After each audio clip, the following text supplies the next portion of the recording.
Namaste. I am reciting Achyutastakam. Achyutam Keshavam Ramanarayanam Krishna Damodaram Vasudevam Harim Sridharam Madhavam Gopika Vallabham Janaki Nayakam Ramachandram Bhaje Achyutam Keshavam Satyabha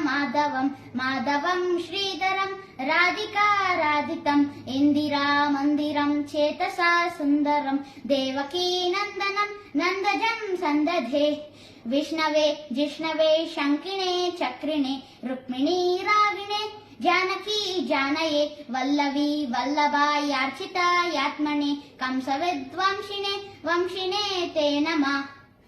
Krishna Govinda He Ramanarayana Shripate Vasudeva Chitta Srinidhe Achyutananta He Madhava Dokshaja Dwaraka Nayaka Draupadi Rakshaka Rakshasa Kshobito Sitaya Shobito Dandakaranyavu Punyata Karana Lakshmanai Nanvito Vanarai Sevito Gastya Sampujito Raghuva Patumam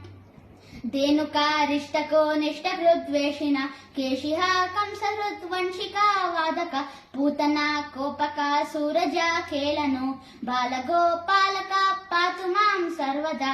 विद्युदुद्योद्यवत् प्रस्फुरद्वाससं प्रावृडम्भोदवत् प्रोल्लसद्विग्रहं वन्यया मालया शोभितो रस्थलं लोहिताङ्घ्रिद्वयम् वारिजाक्षं भजे कुञ्चितै कुन्तलैर्व्राजमानाननं रत्नमौलिं लसत्कुण्डलं गण्डयो हारके यूरकं कङ्कणप्रोज्ज्वलं किङ्किणी मञ्जुलं श्यामलं तं भजे अच्युतस्याष्टकं यः पठेद्दिष्टदं प्रेमतः प्रत्यहं पुरुषः सस्पृहं वृत्ततः सुन्दरं कर्तृविश्वम्बर तस्य वश्यो हरिर्जायते सत्वरं। Thank you.